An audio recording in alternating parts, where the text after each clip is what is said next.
Before diving into this incredible story, consider subscribing to the channel and hitting the bell. Every story here has something to say, and you won't want to miss a single one. The courtroom was packed. The dim light from the hanging lamps shone on the tense faces of the spectators, while impatient murmurs mingled with the rustling of papers. In the center, behind the lectern, Judge Gregory Whitman adjusted his black robe, his cold, penetrating gaze sweeping the room as if to intimidate anyone who dared challenge his authority. Standing in front of him was Marcus Jefferson, in his 30s, wearing an impeccable dark suit. Despite the stress and fear bubbling within him, he maintained a dignified posture. A well-known entrepreneur in his city, Marcus had never been involved in any legal trouble. Yet today, he was accused of a crime he swore he hadn't committed. The color of his skin seemed enough for some to judge him guilty before the trial even began. At his side, Jennifer Harris, his attorney, watched the judge closely. She knew Whitman's reputation: conservative, inflexible, and openly contemptuous of those who weren't white or wealthy. But Jennifer was ready. Every fiber of her body vibrated with quiet determination. She knew Marcus's fate would depend on his ability to expose the truth in this courtroom where injustice sometimes seemed to triumph. Outside, the city held its breath. Cameras were ready, journalists were scrutinizing every move, and social media was already ablaze with the prospect of a trial that could become historic, but not necessarily for the right reasons. In that room, everything seemed stacked against Marcus Jefferson. And yet, in Jennifer Harris's heart burned the conviction that the truth could still reverse the shadow of injustice. Marcus Jefferson had just finished his day at his tech startup's headquarters, located in a quiet, secure part of town. He had planned to spend the evening with his younger sister, but his phone buzzed with unusual urgency. "Mr. Jefferson?" The voice on the other end of the line was that of a police officer, firm and unempathetic. "We need you to report to the station immediately." Before he could ask for details, several police cars blocked the entrance to his building.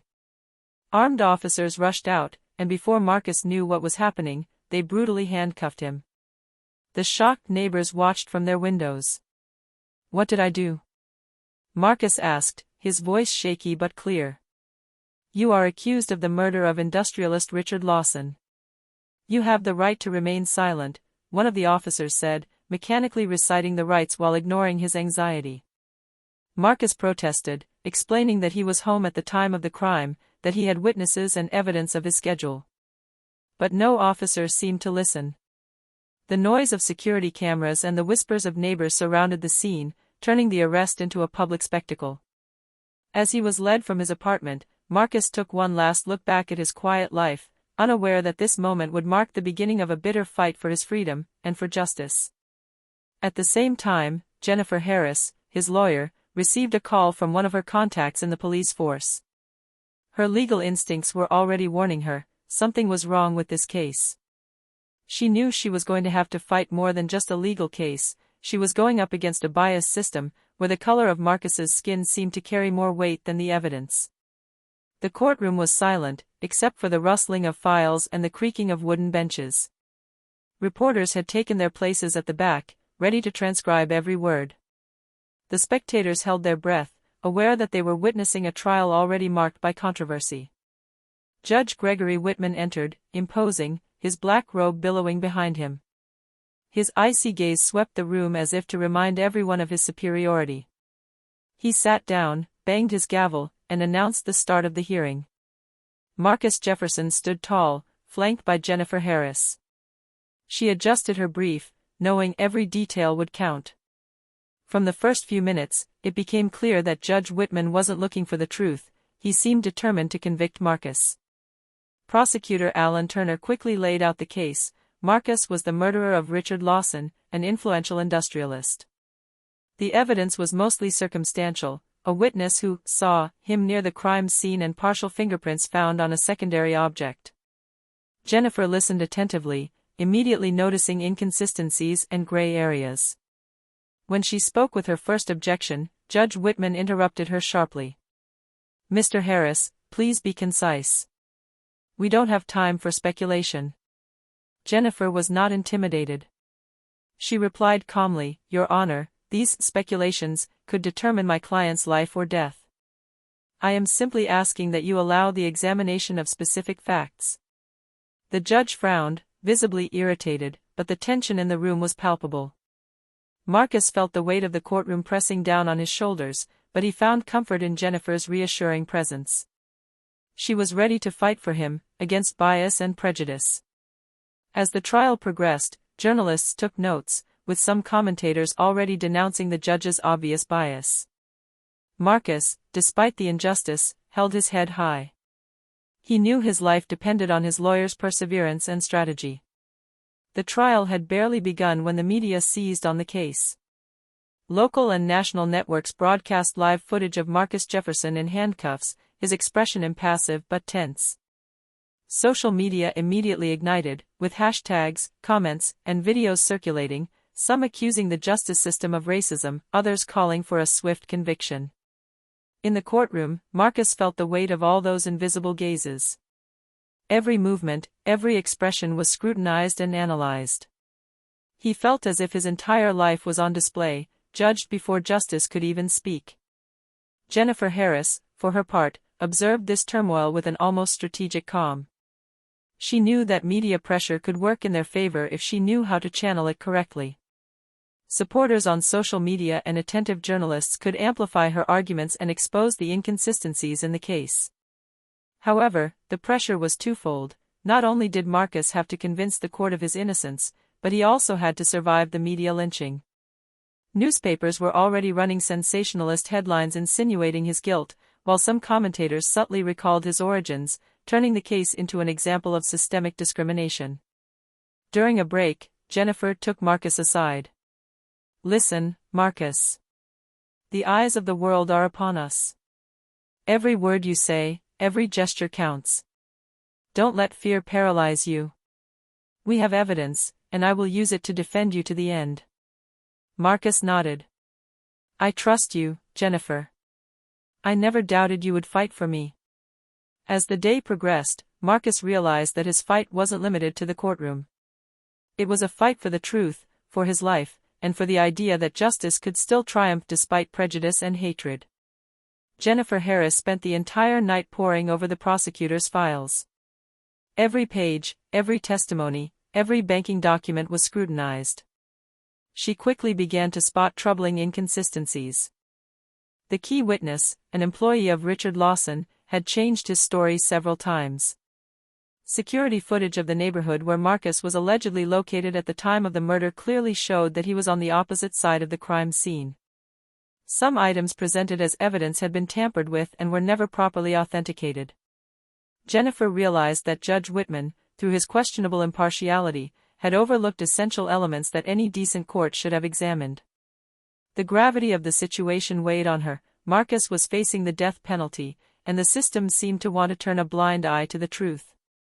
She also realized that some police officers had been influenced or intimidated. Several testimonies were missing, and some witnesses were afraid to speak out for fear of reprisals. The picture was clear. Marcus was the victim not only of unfair accusations, but also of a deeply flawed system. Jennifer took a deep breath and said to herself, "It's time to turn this situation around. The truth must come out, no matter how hostile the court may be." The next day, she entered the courtroom with renewed energy. Marcus looked at her, sensing the determination emanating from his lawyer. He knew she had found something that could change the course of the trial. Jennifer began preparing her first dramatic intervention, exposing the flaws in the case in court, exposing the inconsistencies, and shedding light on the real evidence. She knew this step would be crucial in reversing the momentum and protecting Marcus from an unjust conviction. The next day, the courtroom was even more tense. Reporters, relatives, and curious onlookers filled every corner, anticipating a confrontation that promised to be explosive. Judge Whitman entered with his impassive expression, ready to impose his authority. From the very beginning of the hearing, his impatience was evident. Every objection from Jennifer Harris was met with a cold stare and authoritarian interjections. Marcus, standing beside her, felt the pressure mounting with every moment. The judge seemed determined to ignore any defense that might challenge his understanding of the case. Jennifer then spoke. Your Honor, I respectfully request that the court review the evidence we have uncovered. It is crucial to demonstrating my client's innocence. Whitman frowned. Mr. Harris, you are wasting your time with speculation. The court is not here to listen to hypotheses. But Jennifer wasn't intimidated. She pulled out a massive folder containing bank documents, surveillance videos, and testimony from key witnesses. These speculations, Your Honor, are not hypotheses. They are tangible evidence that the real culprit is elsewhere. My client was not at the scene at the time of the crime. A murmur rippled through the room. Journalists frantically took notes. The witnesses present sat up, intrigued by the unexpected turn of events. Judge Whitman attempted to retort, downplaying the evidence. But Jennifer, calmly and authoritatively, insisted that everything be examined publicly. Justice is not about satisfying prejudices. It is about establishing the truth. For the first time since the trial began, Marcus felt hope rising.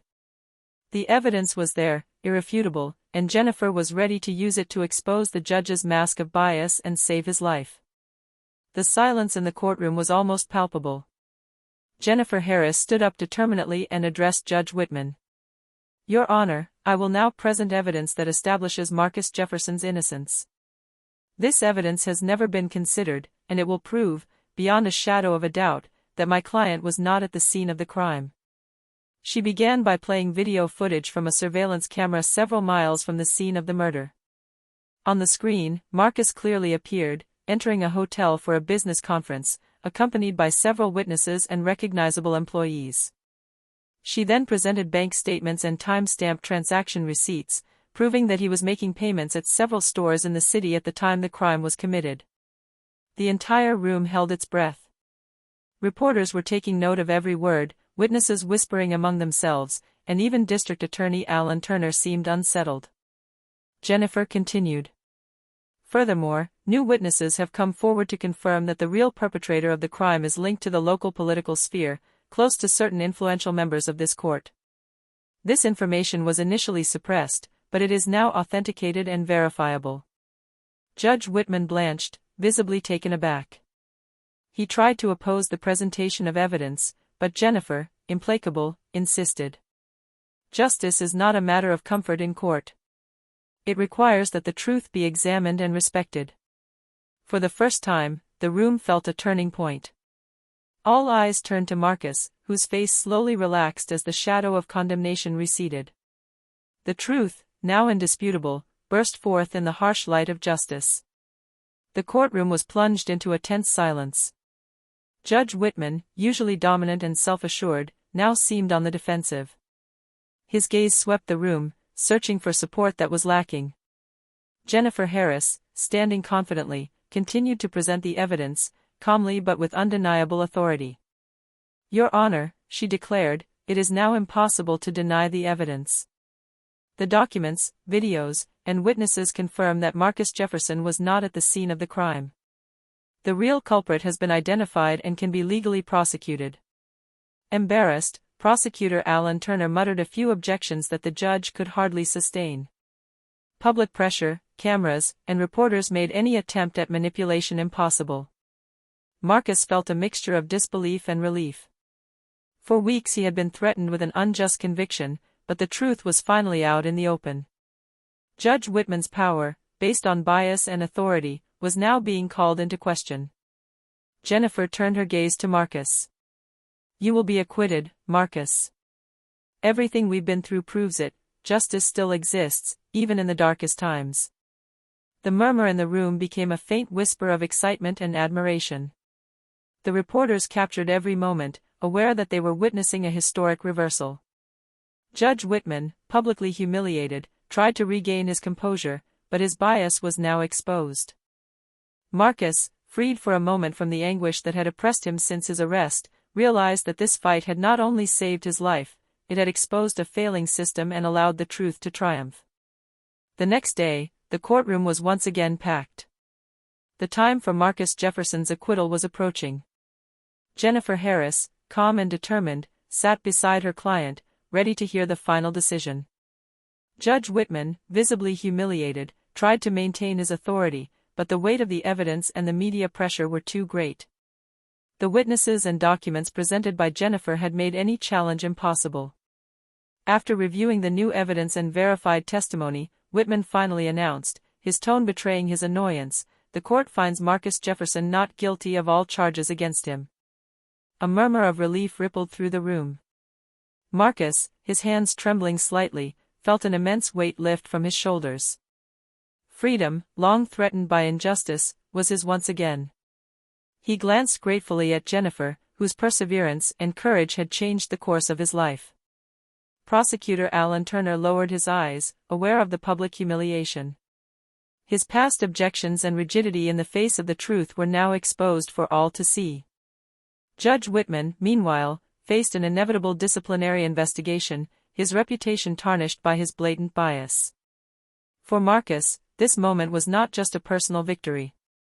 It was a powerful reminder that even in an imperfect system, truth can triumph when defended with courage and determination. Outside, the press was spreading the news: an innocent man had been saved, and the case highlighted the need for reform and vigilance against systematic injustices. Marcus knew his life would never be the same, but he was ready to resume it with dignity and strength. After his acquittal, Marcus Jefferson felt a new responsibility placed on his shoulders. His newfound freedom was a victory, but it also exposed the flaws in the justice system and the latent racism that had nearly cost him his life. Jennifer Harris, always at his side, encouraged him to turn this experience into strength. "Marcus, you were a victim of injustice, but now you have a more powerful voice than ever. It's time to use your experience to protect other innocent people." Marcus decided to create a foundation dedicated to providing legal aid and support to victims of judicial discrimination. His goal was clear: to ensure that no one suffered the same fate as him, and that justice became fairer for all. Meanwhile, Judge Whitman faced a thorough disciplinary investigation. His bias and questionable decisions had been exposed to the public. The press reported every development, and his judicial career was now in jeopardy. As for prosecutor Alan Turner, he had to acknowledge his mistakes and face the shame of having supported a prosecution based on weak evidence and racial bias. The entire city was following the case closely. For many, Marcus had become a symbol of resilience and courage in the face of injustice. Social media and the media picked up his story, inspiring others to fight for the truth and expose abuses in the justice system. Marcus, though moved by the sudden attention and public admiration, remained humble. He knew that the battle for justice was only just beginning and that his mission was not limited to his own victory. Months after Marcus Jefferson's acquittal, the city still seemed to resonate with his story. The foundation he had created, supported by Jennifer Harris and other allies, had already begun to change lives.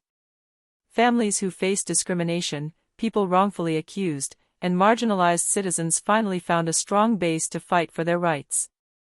Marcus, now aware of the power of a courageous voice, gave several lectures and interviews, not for personal glory, but to highlight the systemic problems that persist in the justice system. He became a symbol of resilience and hope, proving that even in the face of the most cruel injustice, truth can triumph. Respected and admired, Jennifer Harris continued her fight for justice with renewed vigor. Her name was now associated with civil rights advocacy and legal excellence. Together, she and Marcus formed a duo capable of shaking up the system and inspiring generations. Judge Whitman, meanwhile, lost his position and his reputation. The bias and injustice he had attempted to impose were publicly exposed, reminding everyone that power must be exercised with integrity. As Marcus watched the sun set over the city, he reflected on everything he had been through: the brutal arrest, the fear, the humiliation, and finally, the victory. But most of all, he thought about what he could accomplish now. His fight was no longer just for himself, but for all those who didn't have the chance to be heard. A new hope had dawned in the city. And for Marcus and Jennifer, it was just the beginning of a greater mission: to build a world where justice was not a privilege, but a right for all. A few months had passed since Marcus Jefferson's acquittal, but the city had not forgotten his story.